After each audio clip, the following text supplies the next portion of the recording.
안녕하세요. MTN 한결사단의 신은경입니다. 오늘 스토리텔링은 스페셜이에요. 2013년까지 여러분들이 좀 관심을 가져봐야 될 만한 업종이나 이야기를 좀 해볼 텐데 오늘 제목은 성장 스토리 속에 수익이 있다라는 겁니다. 사실 처음에 스토리텔링을 시작을 할 때 취지가 뭐였었냐면 사실 주식이라는 게 참 재밌고 쉬운 건데 많이 어렵게 접하시는 분들이 많았던 것 같아요.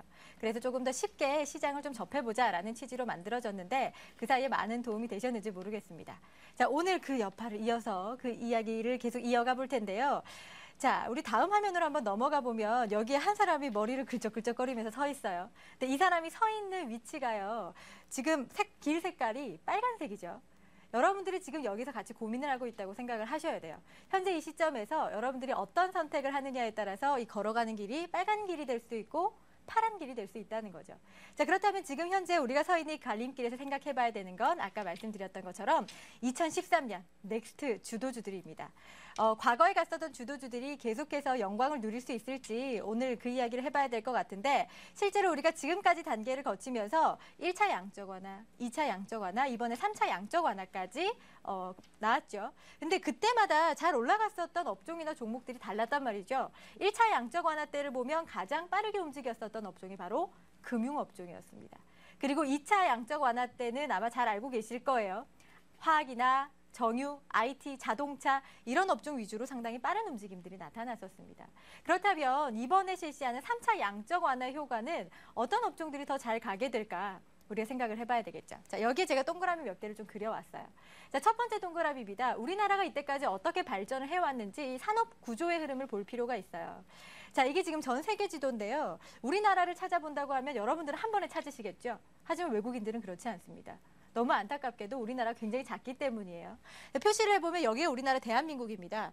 근데 여러분들 우리나라가 이 작은 땅덩어리 그리고 부존 자원도 많이 부족한 상황이고 인구도 많지 않아요. 그럼에도 불구하고 전 세계적인 경제대국으로 성장할 수 있었던 이유가 바로 여기 있습니다. 이 작은 나라에서 활동할 수 있는 부분이 많이 없어요. 그렇기 때문에 가능하면 많은 원재료를 수입을 해서 우리나라에서 제조나 가공을 한 다음에 다시 수출을 하는 구조로 이때까지 우리가 성장을 해왔었다라는 겁니다. 자, 그래서 이렇게 보통은 개발도상국이 시작을 하게 되는데 우리나라 역시 마찬가지예요.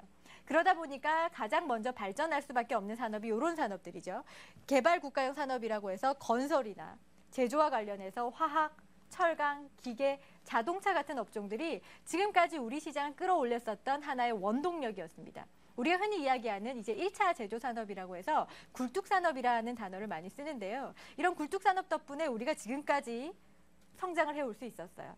자, 이렇게 되면서 개인 소득이 꾸준하게 증가하고 있는 상황이죠. 이건 이미 몇 년 전부터 이어졌었는데 개인 소득이 증가하게 되면 사람들이 어떤 생각을 하게 되냐면 과거에는 의식주에만 신경을 쓰면 됐어요. 먹고, 자고, 사고.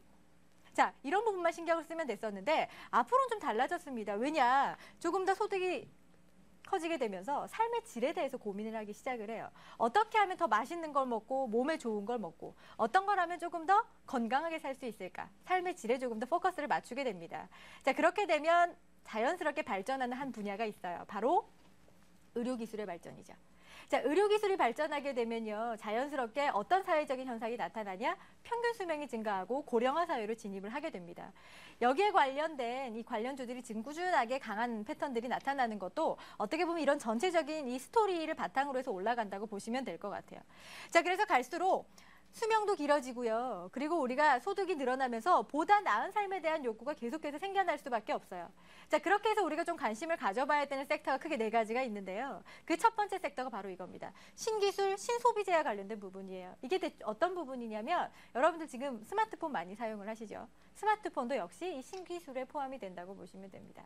근데 앞으로는요. 스마트폰 부품주라든지 스마트폰 완성체 업체들보다는 스마트폰으로 활용할 수 있는 이 모바일 플랫폼 쪽으로 조금 더 집중을 해보시는 게 좋겠죠. 예를 들어서 여러분들 잘 알고 계시는 SNS 테마도 마찬가지고요. 그리고 카카오톡과 관련돼서 그리고 관련된 모바일 게임주들도 전부 다 이런 흐름들 때문에 다 강세가 나타났었어요. 전자결제주들도 마찬가지죠. 자, 올해 올라왔었던 종목들 중에서 업종들 중에서 일부는 좀 테마성 이슈가 같이 끼면서 급등하는 흐름들이 나타났었습니다. 하지만 또 다른 새로운 신기술들이 2013년에 많이 소개가 될 텐데 우리는 그쪽으로 조금 더 집중을 해볼 필요가 있다는 거죠. 자, 두 번째는 뭐냐면 바로 레저와 여행입니다. 과거와 달리 우리나라 같은 경우에는 등산이라든지 캠핑의 문화가 굉장히 많이 생겼어요. 그래서 얼마 전에 우리가 캠핑과 관련돼서 제가 대륙제관이라는 이 휴대용 부탄가스 만드는 회사를 한번 소개를 드린 적이 있었습니다. 갈수록 이 여행이라든지 레저에 대한 수요는 늘어날 것으로 보고 있기 때문에 관련주들 한번 체크해 보시고, 그 다음이 이거예요. 헬스케어. 자, 오늘 미국에서 이 오바마 대통령이 재선에 성공을 했죠. 그러면서 오늘 장중에 해당 이슈가 나오면서 헬스케어 관련주들이 크게 급등을 했었습니다. 이건 무슨 말이냐면 앞으로 우리가 꾸준하게 관심을 가져봐야 될 신기술 중에서 이 헬스케어 산업들 같이 체크를 해봐야 된다는 거죠. 그 다음에 마지막이 엔터주입니다. 여러분들 아마 강남스타일 모르시는 분들 아무도 안 계실 거예요. 이 가수 싸이가 강남스타일을 통해서 만들어낸 경제적인 효과가 무려 1조 원 가까이 된다고 합니다. 자동차를 몇만 대를 팔아도 그만큼 가치가 안 나온다는 거죠. 그래서 앞으로 이 무형의 자산 가진 엔터주들 역시도 우리가 꾸준하게 지켜볼 필요가 있어요. 자, 그래서 이전에는 조금 더 뚝딱뚝딱 만들고 제조하고 이런 부분에 좀 집중이 됐다면 앞으로는 서비스 쪽으로, 새로운 신기술 쪽으로 여러분들이 좀 집중을 해보시면 좋을 것 같습니다. 자, 그래서 개발도상국형 산업이 아니라 선진국형 산업에서는 이거 지난번에 여러 번 보여드렸었죠. 신기술, 신소비재라든지 미디어 엔터, 그리고 바이오 쪽이죠. 제약이라든지 진단, 의료기기 쪽 같이 다 체크를 해보셔야 됩니다. 근데 문제는 뭐냐면요. 이런 현상들이 우리나라에만 나타나고 있는 건 아니라는 거예요. 우리나라는 시장 자체가 굉장히 좁다라고 말씀드렸잖아요. 우리나라 바로 옆에 있는 그 나라가 이 패턴들이 나타나고 있습니다. 어디냐면 바로 중국이에요. 자, 중국에 대한 키워드는 2012년에도 마찬가지고 2013년에도 꾸준하게 관심을 가져볼 필요가 있을 텐데, 그렇다면 우리 2013년에 중국은 어떤 모습을 나타낼지 한번 좀 살펴볼까요? 자, 중국의 2013년을 보면 과거에는 투자 위주의 흐름들이 많이 나타났었습니다. 그래서 가장 많이 수혜를 봤었던 업종이 철강, 화학, 기계 업종들이 상당히 많은 수혜를 봤었죠. 자, 그런데 이제는 투자에서 소비로 넘어가고 있는 단계라는 거죠. 자, 여기에서 조금 더 자세하게 살펴볼게요. 지금 새롭게 들어서는 정권에서도 투자에서 소비로 넘어가고 있는 상황이기도 하고요. 그리고 지금 현재 흐름을 보면, 자, 이 표를 잠시 보세요. 지금 GDP 대비해서 투자에 대한 비율과 소비에 대한 비율을 좀 나눠놨습니다. 아직까지 투자가 더 많은 상황이에요. 소비로 넘어간다고 하더라도 전체적인 투자의 비율이 한 47% 가까이가 되고요. 소비가 35%입니다. 근데 자세하게 이 선을 보면 투자는 갈수록 체감을 하고 있는 상황이고 소비는 갈수록 증가를 하고 있어요. 그만큼 이 투자가 갈수록 좀 줄어들고 소비의 영역이 더 커질 거라는 겁니다. 이건 과거에 우리나라도 똑같았어요. 자, 모든 개발도상국들 경제 처음에 발전하는 초기에서는요, 조금 투자 수익률이 높은 좀 투자 위주의 경제 발전이 일어나게 돼요. 무슨 말이냐면 공장 짓고 건물 짓고 도로 짓고 이러면서 자꾸 뭔가를 지어서 새로운 산업들을 시작을 하게 되는 겁니다. 자, 그런데 이렇게 투자 위주로 경제 발전하는 부분은 언제서부턴가 한계에 부딪힐 수밖에 없어요. 자, 그래서 이때 당시에 이 기계나 건설, 철강, 화학 업종 같은 부분들이 발전을 했습니다만은 이 한계를 우리가 어디로 극복을 해야 되냐면 바로 소비 쪽에서 극복을 해야 됩니다. 즐기고 소비하고 쓰고 그 다음에 먹고 맛있는 거 먹고 이런 소비에 대한 영역은요. 계속해서 고급화되면서 더 다른 수요를 창출할 수도 있고 다양화될 수 있다는 측면에서 우리나라도 마찬가지고 중국도 조금씩 이런 패턴으로 변화하고 있다는 겁니다. 실제로 우리나라 보면요. 이 인당 GDP 대비해서 소득이 8,000달러를 넘어가는 그 순간부터 여기 보이시는 이 검정색 선이요. 투자예요. 투자 비율이 점점 감소를 하기 시작하는 거죠. 자, 이런 흐름들이 지금 중국에서 조금씩 나타나고 있다는 겁니다. 자, 다시 돌아가 볼게요. 자, 투자에서 소비로 넘어가는 단계에서 우리가 좀 체크를 해봐야 되는 건 이겁니다. 과연 여기서부터 여기로 넘어간다라는 게 신빙성이 좀 있는 얘기냐? 지금 현재 중국의 사회 구조를 보면 좀 알 수가 있어요. 지금 중국 같은 경우에는 이전과 달리 임금을 좀 많이 주는 고임금 취업자 수가 갈수록 증가하고 있다는 겁니다. 예를 들어서 IT 소프트웨어 쪽이나 금융이나 과학기술 분야 이쪽으로 취업자 수가 꾸준하게 증가를 하고 있어요. 갈수록 국민 소득이 늘어날 수 있다는 거죠. 아까도 말씀드렸지만 개인 소득이 증가하게 되면 자연스럽게 소비는 따라서 올라갈 수밖에 없는 상황입니다. 중국 역시 마찬가지죠. 과거의 한국과 상당히 비슷한데요. 예전에 우리나라의 흐름들을 보면요. 의식주에 대한 부분들은 갈수록 수요가 낮아지고 있는 상황이에요. 제일 위에 있는 게 식료품, 가구, 의류거든요. 의식주에 대한 수요는 갈수록 줄어들지만 오히려 교육이라든지 통신, 문화, 여가 생활에 관련된 부분들은 수요가 점점 늘어나고 있다는 측면에서 아까 제가 말씀드렸던 이 개발도상국형 산업구조에서 선진국형 산업구조로 조금씩 변화하고 있다는 겁니다. 자, 그러면 중국의 소비와 관련해서 우리가 어떤 부분들을 좀 살펴봐야 되는지 볼게요. 특히나 소비는 세 가지 영역으로 보시면 됩니다. 내수 소비, 해외 소비, 틈새 소비인데 이 중에서 우리가 먼저 관심을 가져봐야 되는 건 바로 내수 소비와 관련된 부분이에요. 자, 내수 소비라고 한다면 단연 이제 유통과 관련된 부분이 될 텐데요. 홈쇼핑이나 인터넷 쇼핑, 뭐 화장품, 음식료 업종 같은 부분들이 있겠죠. 자, 이미 많이 진출을 해 있는 기업들, 많이 올라왔었던 종목들은 좀 배제를 하고 이야기를 할게요. 자, 이 중에서도 홈쇼핑에 대한 키워드, 그리고 화장품에 대한 키워드를 모두 가지고 있는 기업이 뭘까를 좀 생각을 해봐야 될 것 같은데 최근에 중국에 성공적으로 진출을 한 기업이 한 가지가 있습니다. 지난번에 스토리텔링을 통해서도 한번 소개를 했었던 종목인데 바로 마스크팩 만드는 제닉이라는 회사예요. 자, 제닉뿐만 아니라 얼마 전에 원래는 이제 연모제를 만드는 회사였는데 지금 이 봉독 화장품이라고 해서 이 피부 트러블 관련된 화장품을 지금 상해 쪽으로 진출하고 있는 회사가 하나 더 있어요. 바로 동성제약이라는 기업입니다. 같이 좀 체크를 해보시면 좋을 것 같아요. 자, 그것 말고도 이제 틈새 시장 쪽으로 좀 노려봐야 될 건데 틈새 시장이라고 한다면 단연 이제 웰빙, 헬스케어 분야입니다. 지금 꾸준하게 올라왔었던 오스템 임플란트나 휴비츠 같은 종목들도 포함이 될 것 같고요. 그 외에 이제 정부 정책상 이제 분배 정책이 진행이 되게 될 텐데 우리나라랑 달리 중국은 아직까지 건설 시장 자체가 상당히 좋은 편입니다. 근데 여기 제가 완리라는 종목을 적어놨어요. 완리 같은 경우에는 중국에서 이 벽면 외장재 만드는 회사거든요. 꾸준하게 성장할 수 있겠다라는 측면에서 이런 종목들 관심을 좀 가져볼 필요가 있겠죠.